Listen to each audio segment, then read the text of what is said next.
to or welcome back to my channel. This is My Budget Plans, where we are trying to pay off debt and reach our financial goals.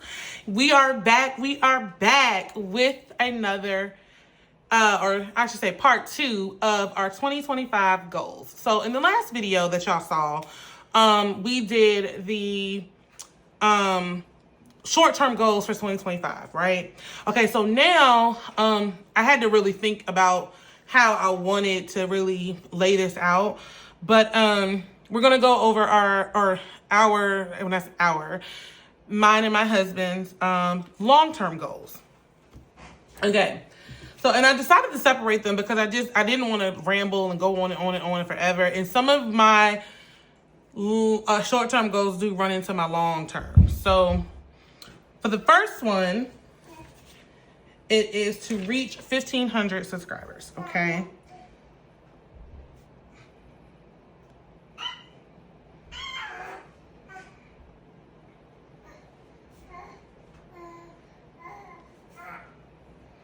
Okay, so I do want to reach 1,500. That's my long-term goal. Like right now, because I'm so close, the short-term goal right now is to reach the 1K. Let me be candid with you guys. And I know I mentioned this before, but I think, like when you see other people and they surpass you, and you begin to compare yourself as a creator, content creator, because you're putting on content, you're trying to grow your channel, you're trying to do all these things. And I mean, it takes time, it takes effort, it takes energy. And I'm gonna be honest with you, I'm not a tech savvy person. So like doing reels all the time is not really my thing. Like I never saw myself doing those. So I need to be more mindful about doing reels because I just haven't done it. I haven't because I haven't mastered it. I'm gonna just be honest. I haven't mastered doing them, but because I do videos and when I record, I can take some time to like count some money or, add it up in a thing or something like that, because I see people do that. All they do, count their money, add it in the calculator, and then that's it. So I need to be more mindful about making reels. So that's going to be goal number 2. Make more reels, or what YouTube calls them, shorts, right? Shorts. Okay. Because I think one of my shorts got like 4.4K views. Had no clue that it would reach that many people. So I definitely do need to be more mindful about that. And I think that does help grow your channel. We're in that age right now where everything is short content, but there's still people that do appreciate the long spanning content when it comes to YouTube, but shorts is another way to do it and to help grow. So I need to get on it with that. So the next one is to save 5K in my emergency fund.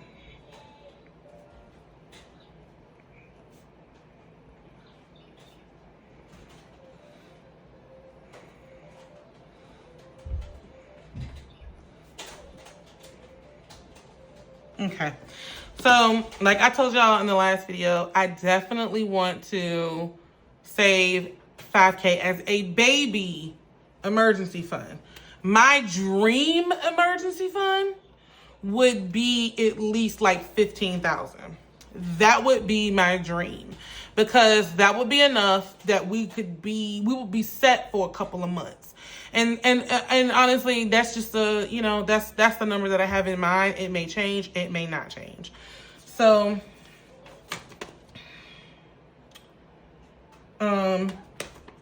yeah, so that's it for that one.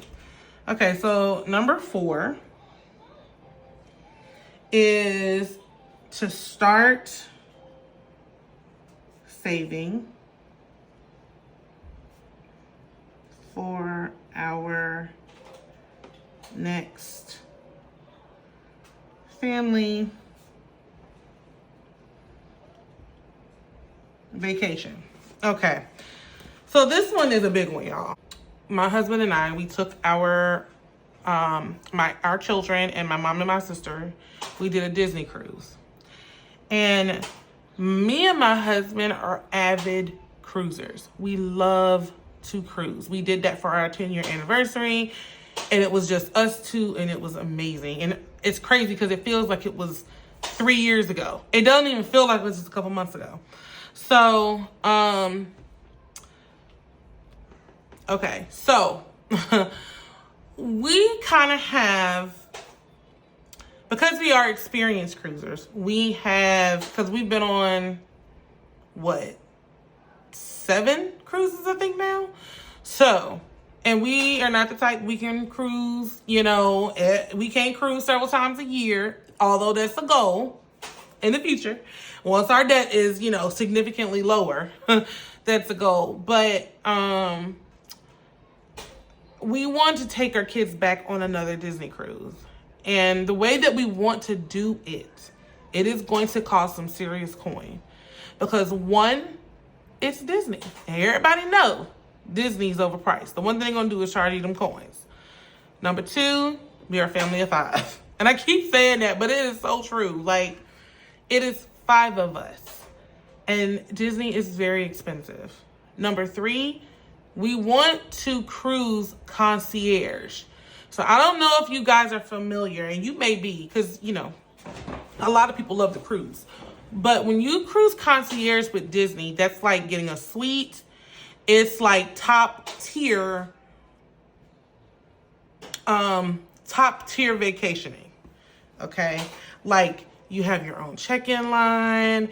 You got your own access to this, concierge lounge. And there's so many other perks that come with sailing concierge. The problem is that it is so overpriced, especially on their newer ships. And, truth moment, we would be able to afford this easily if we were not in debt. And that is when the mom guilt sits in. And I'm going to try to get through this without becoming emotional. But, because like when we went on our Disney cruise last year, I made sure that we did all of the stops. Like I took Pumpkin to the Bibbidi Bobbidi Boutique. Y'all, that Bibbidi Bobbidi Boutique is the truth. You hear me? They slayed my baby's edges like it was nothing. And it was just so awesome to see the inclusion, to see that they were well versed on doing, all different types of hair. She dressed up as Rapunzel, because Rapunzel's not her favorite princess, but her favorite colors are pink and purple. At least that they were at the time. So she loved to dress up, and they did her hair, and they painted her nails, and they put age appropriate makeup on her, and they did all of these things, and she loved it. And there was this one point where we were going to dinner, and there were these people that were leaving dinner, and they were on both sides of the aisle. And so when they saw her, they were like, "Oh, hail the princess." And they all raised their arms to do this little thing. So they had formed that column that you see when they enter it, when royalty enter a room. And baby, y'all, my baby strutted she owned it. You hear me? It was just, and we didn't even know these people. And for them to do that, and it's just for the experience. It was so fun. Peanut had fun. He was not scared of the characters. Because at that time, he was all things Mickey Mouse and Goofy. And he still loves Mickey Mouse to this day. And, we were able to provide that memory for them. And, Peanut and Pumpkin have both been asking me, "Mommy, when are we going to go back? When are we going to go back?" And I want to do it again. I do. And I also want to top the experience. And I just feel so guilty, y'all. I just feel bad about not being able to give that to them right now. Especially because we've already done it. And, it's not that they are putting pressure on me. Because, no. But I am putting that pressure on myself. And that's another thing that really gets me, because I feel like if I had made better decisions, if we made better decisions, we would not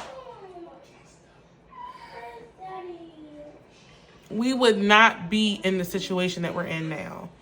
And I beat myself up about it so much because I feel like sometimes if we were not in, debt and stuff like that, we would be further in our journey, in our financial journey. We would be not where we are now. And I feel like I am robbing my kids of experiences that they should be able to have. And not just should be able to have, but, that they're worthy, that they deserve to have, Whew, okay. Trying not to get emotional, but I don't want to feel bad about not being able to do those things, because that's the reason why we're on this journey, and we are trying to get to that point again where we can do it, Because, honestly, for the vacation that we used debt for that. I'm gonna just keep it a buck. We went into a little bit of debt, but so we could take this vacation. And that's the thing that really, it irks me, because now that I have a better mindset about finances, it's like, okay, baby, well, we can't do that right now. And, and it doesn't crush them or anything, but telling your babies no when it's something that you want them to experience, it's hard. Okay, so, like I said, it's one thing when you keep putting this pressure on yourself, and you really just want to be able to, give your kids the experiences that you want them to have. I did not travel a lot as a child. I did not. I'm one of those parents who want to take my kids and have them experience different things. I don't want them to be just, stuck in the house all the time and just not going nowhere. I just want to be able to have them experience the things that I wanted to experience as a child. And I think because I put that pressure on myself, it makes me feel bad. And I don't want to feel like I'm robbing my children of things and core memories that could be made and all of those things. And I honestly sometimes do feel like that. So changing my mindset to be more positive. Let me go ahead and write it down. Let me write that down. Change my mindset.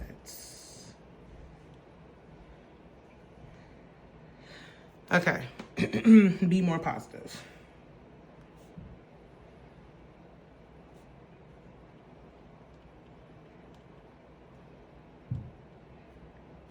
Okay.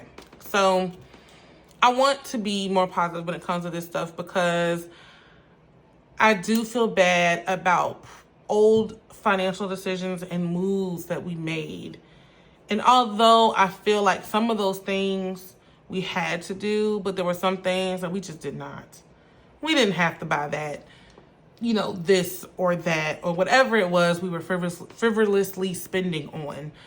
We didn't have to do that. And sometimes I just feel like I'm robbing them.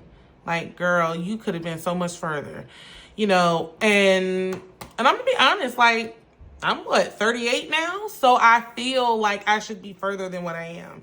I feel like I'm always trying to catch up and all those things. And and I know that that's not the mindset that I should have. I am grateful for the things that I do have. I am grateful for the things that my babies have. And I'm proud of the life that my husband and I have been able to provide for our children thus far. Okay? I am proud of those things. But at the same time, I still wish that we were further.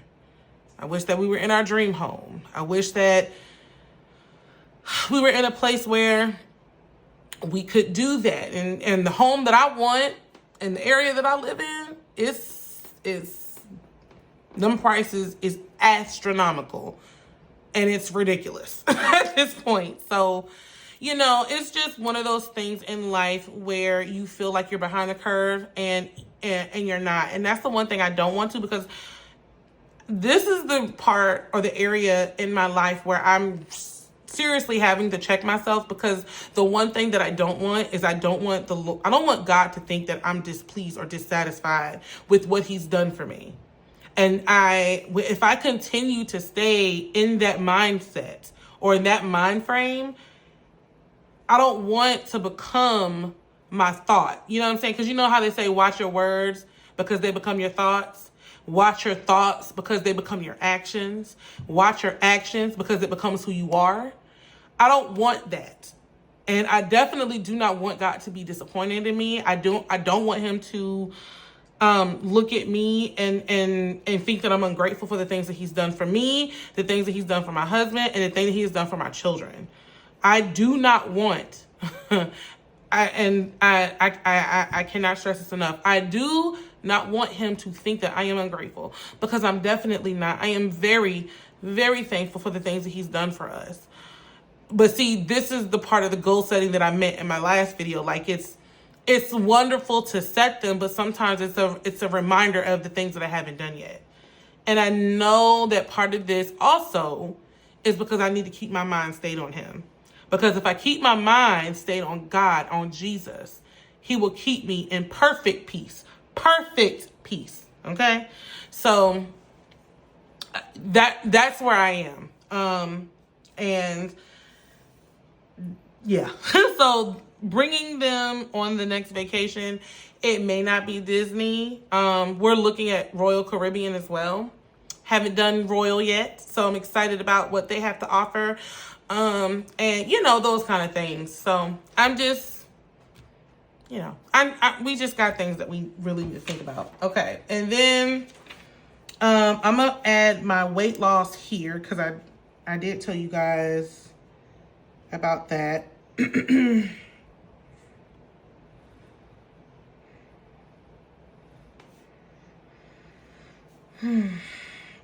Don't really need to rehash that. That's like, it is what it is. Okay, and then the one thing,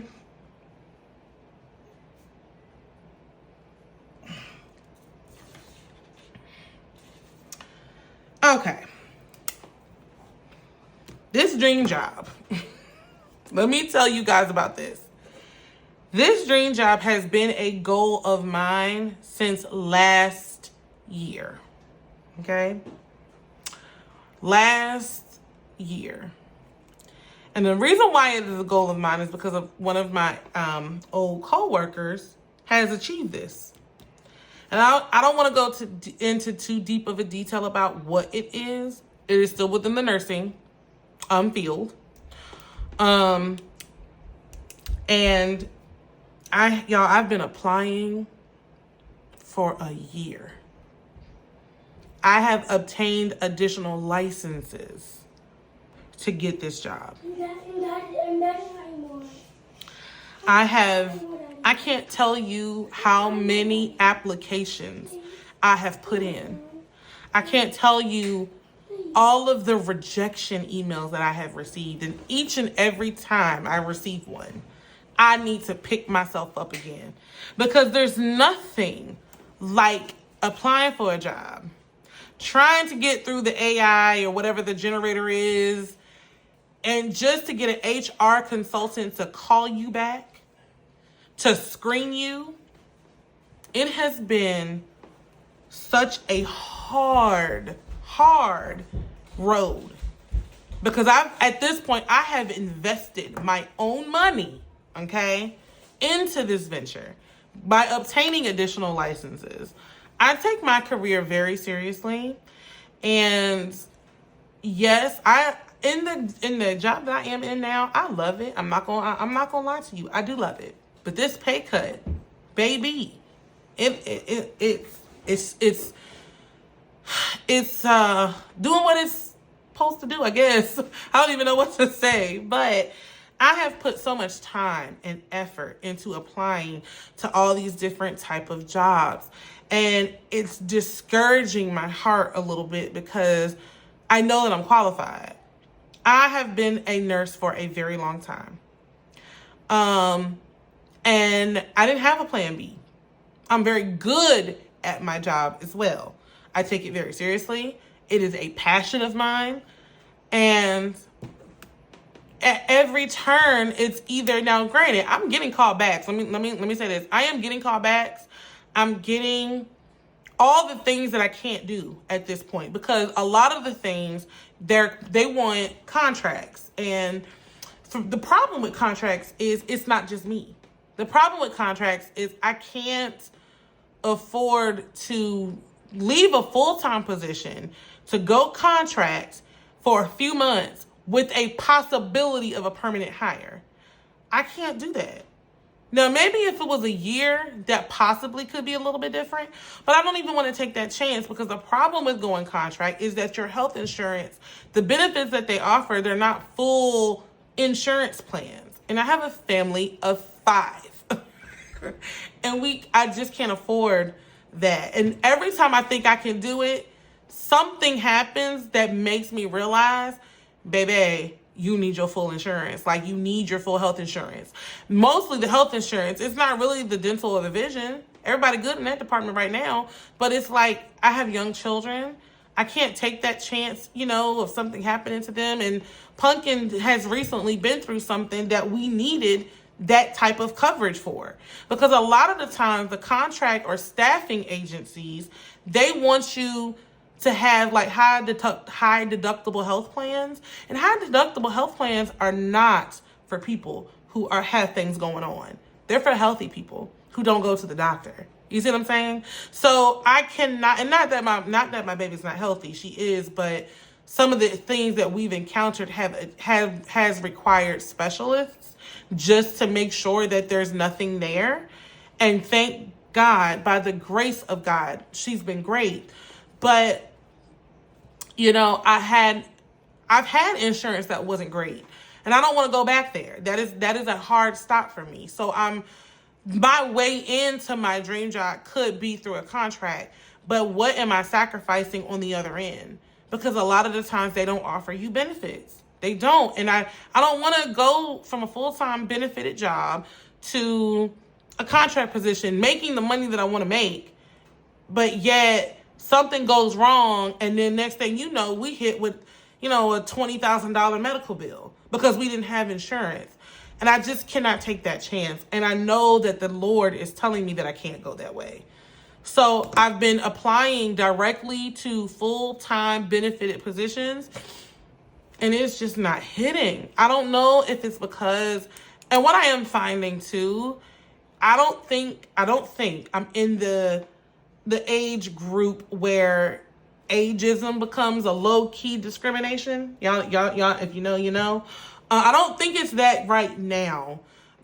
Because I come with a lot. And I think the fact that my experience, my certifications in my field, I'm not just a nurse. I'm also certified in my field, in my specialty. So I've taken the road to get to where I want to go, and they're not trying to pay me. And that's not gonna settle with me. I want a compensation package that aligns with what I can bring to the company with my skill set and what I'm worth. And I know that I'm worth those things. So this goal is really kicking me a little bit in the confidence department. I'm gonna just be honest with you. I'm well aware of my capabilities. I'm well aware of what I can offer. I am, but it's like I'm not taking any hits. And sometimes when my associate, old coworker, told me about what she did, she was like, and she put me on. She did, and it's a great plan. But the problem is, I think I just missed the boat because of everything else that was going on, and I often find myself trying to always catch up. And that's, I think, the thing that really frustrates me the most, is that I always end up being behind the curve. Now, on the flip side of this, it could be because the Lord wants something for me or has something for me, and it's just not, it ain't time for me to get it yet. And, and that's honestly where I stand. But it's hard because I want this thing so bad, because this If this job comes through, it will solve a lot of other issues. We would be able to pay off our debt faster. We would be able to, really get in here and really do some damage with a bigger shovel. And that's the reason why I want it. And that's the reason why these constant rejections are hitting me so hard, because it's just not happening for me right now. And that's okay. It's okay. I'm going to get through it. I know that the Lord has something for me. I know that, at the end of the day, if I ever really needed a high paying job, I could go back to the floor. I don't want to do that. But at the end of the day, that's the reason why I became a nurse. I became a nurse because I wanted to, but it was also job security. Okay. The companies might not be secure, but the profession in and of itself is. And I can always get a job somewhere else. But I don't want to, I just don't want to do that. It's very important to me that I stay in my field that I'm in. But I just wanted to come in. These are my long-term goals. And I want to put a huge dent in other things too. So, the final goal is to pay down on car loan. So I want to be able to put a huge dent in this one. And hopefully maybe we can refinance. I'm not sure if we'll be able to, but we'll see. But yeah, these are my goals.